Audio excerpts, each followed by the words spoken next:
എനിക്ക് സൗര്യക്കേട്. ഞാനന്ന് അങ്ങനെ ഒരു വിഡിത്തം ചെയ്തില്ലായിരുന്നെങ്കിൽ മൂലം കിടന്നേനെ.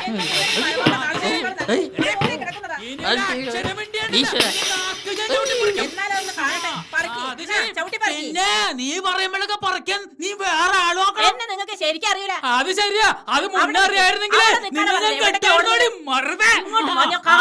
നിന്റെ ചങ്ക് ഞാൻ കലക്കും. അയ്യോ എന്റെ മോ, അയ്യോ അയ്യോ എന്റെ മോ, അത്രക്കായോ അവിടെ നിക്കായി.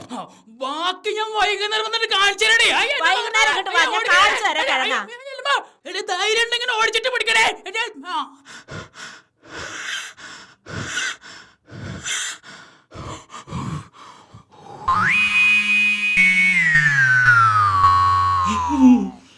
ആരും കണ്ടിട്ടില്ല.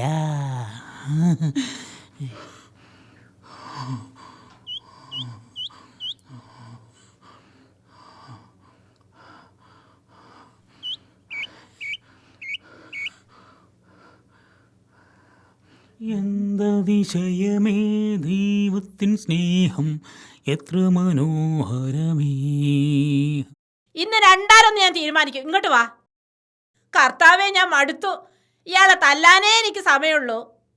ആഹാ, അയ്യോ അടിക്കരുത്. ഞാൻ കള്ളനല്ല, ഉഗ്രൻ. ചേച്ചി ഇതങ്ങോട്ട് പിടിച്ചേ. ഇനി എവിടെ പോയിരുന്നാട്ടെ, ഓടി ഓടി ക്ഷീണിച്ചതല്ലേ. ചെല്ല് അടി.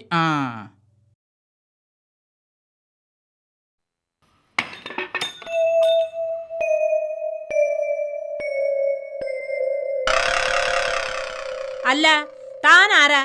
എന്തിനാ ഇവിടെ വന്നത്? പറയുമ്പോ ഒന്നും തോന്നരുത്. ഞാനിവിടെ വരുമ്പോ ചേച്ചിയും ചേട്ടനും നല്ല അംഗം വട്ട. ഓ, എന്താ ചേച്ചിയുടെ ഒരു പെർഫോമൻസ്, എന്താണ് ഒരു ഡയലോഗ്. ചേട്ടൻ ഓടുന്ന ഓട്ടം കണ്ട് ഞാൻ ഒരുപാട് ചിരിച്ചു പോയി. അതൊക്കെ പോട്ടെ, എന്താ ചേച്ചി പ്രശ്നം? ഓ, അതിവിടെ എന്നും പതിവാ. എന്റെ ദൈവമേ, എന്നും വഴക്കോ? മോശം ചേച്ചി, വളരെ മോശം. എന്നും വഴക്കടിക്കുന്ന വീട്ടിൽ ഐശ്വര്യം കടന്നു വരില്ല. ഒന്നുകൂടി നന്നായി പെരുമാറാൻ ശ്രമിക്കൂ. നീ പറയാ തന്നെ നന്നായി പെരുമാറുന്നുണ്ട്. അങ്ങനെ തന്നെ വേണം. അങ്ങോട്ടും ഇങ്ങോട്ടും പെരുമാറും. ഓ, എന്തൊരു കഷ്ടം. എന്നിട്ട് ഇന്ന് ഞാൻ ചെരവെടുത്ത് ശരിക്കും പെരുമാറി. എന്റെ ദൈവമേ, ആ ഓട്ടമാ നീ കണ്ടത്. ചേ, അങ്ങനെ പെരുമാറുന്ന കാര്യമല്ല ഞാൻ പറഞ്ഞത്. സ്നേഹാദരവോടെ സൽസ്വഭാവത്തോടെ പെരുമാറുന്ന കാര്യമാ പറഞ്ഞത്. അങ്ങനെ കോണുമ്പോ തന്നെ എനിക്ക് കലിയ. അമ്മ അതിന് കയ്യിലിരിപ്പ അയാൾക്ക്. ഓഹോ, ചേച്ചി ഈ പുസ്തകം അങ്ങോട്ട് പിടിച്ചേ. ഇതെന്തിനാ? ഇതേ ഭർത്താവിനെ എങ്ങനെ നിലക്ക് നിർത്താം എന്ന് വിശദീകരിച്ചു തരുന്ന ഒരു ഉത്തമ പുസ്തകമാണ്. ഭർത്താവ് സദാസമയം ഭാര്യയുമായി വഴക്കടിക്കാറുണ്ടോ? അന്യ സ്ത്രീകളെ കാണുമ്പോൾ ഇടം കണ്ടിട്ട് നോക്കാറുണ്ടോ? ഭാര്യ ഉണ്ടാക്കി കൊടുക്കുന്ന ഭക്ഷണത്തെ കുറ്റം പറയാറുണ്ടോ? കഞ്ഞി, ചൂല്, ഈനാമ്പേച്ചി, മരമാക്രി എന്നീ വിശിഷ്ട പദങ്ങൾ ഉപയോഗിച്ച് അഭിസംബോധന ചെയ്യാറുണ്ടോ? മരണ വീട്ടിലേക്ക് പോകുമ്പോൾ പുതിയ സാരി വാങ്ങിത്തരാൻ പറഞ്ഞാൽ കേൾക്കാത്ത പോലെ അഭിനയിക്കാറുണ്ടോ? ഫാഷൻ ഒപ്പിച്ച് പുതിയ ആഭരണങ്ങൾ വാങ്ങിത്തരാൻ പറഞ്ഞാൽ ഭീഷണിപ്പെടുത്താറുണ്ടോ? ഭാര്യയുടെ അപ്പനും അമ്മക്കും ഇട്ട് തെറി വിളിക്കാറുണ്ടോ? സീരിയൽ കാണുന്നതിനിടയ്ക്ക് ചാനൽ മാറ്റി മാറ്റി ഭാര്യയുടെ ക്ഷമ പരീക്ഷിക്കാറുണ്ടോ? തുടങ്ങിയ 501 ഭർത്തൃദോഷങ്ങൾക്കുള്ള പരിഹാരക്രിയ അടങ്ങിയ ഉത്തമ പുസ്തകമാണ് ദാമ്പത്യ കീടബാധ പ്രശ്നങ്ങളും പ്രതിവിധികളും. ഈ പുസ്തകം 2 പേരും ഒരുമിച്ചിരുന്ന് വായിക്കണം. എന്നിട്ട് ഭർത്താവിനെതിരിലുള്ള പോയിന്റ് വരുമ്പോൾ അതൊന്നുകൂടി ഉറക്കെ വായിക്കുക. ശേഷം ഭർത്താവിനെ ഒന്ന് ഇടം കണ്ടിട്ട് നോക്കണം. ഒരൊറ്റ ദിവസം കൊണ്ട് ഈ വീട് സ്വർഗമാവും, സ്വർഗം. ദാ ചേച്ചി ഐശ്വര്യമായി പുസ്തകം അങ്ങോട്ട് വാങ്ങിയാട്ടെ. എന്താ ഇതിന്റെ വില? 645 രൂപ. ഹാവൂ, എന്തൊരു വില. ചേച്ചി ആയതുകൊണ്ട് 500 രൂപ തന്നാ മതി. എനിക്ക് ലാഭം വേണ്ട. ചേച്ചിയുടെ കുടുംബം സന്തോഷത്തോടെ കഴിയുന്നത് കണ്ടാ മതി. 500 രൂപയ്ക്ക് പുസ്തകം വാങ്ങിയെന്ന് അങ്ങേരെ അറിഞ്ഞാൽ ഒരുമിച്ചിരുന്ന് വായിക്കാൻ ഞാനുണ്ടാവില്ല. അതിനു മുമ്പ് തന്നെ അയാൾ എന്നെ തലക്കടിച്ചു കൊല്ലും. അത്രയ്ക്ക് പേര് കേട്ട പിശുക്കനാ എന്റെ കെട്ടിയോൻ. പിശുക്കൻ എന്ന് പറഞ്ഞാ ഏതാണ്ട് എത്ര വരും?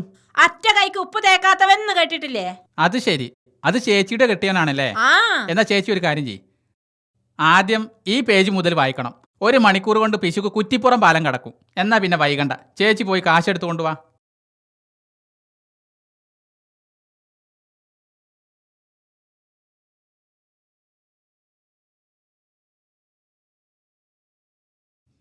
ഓ,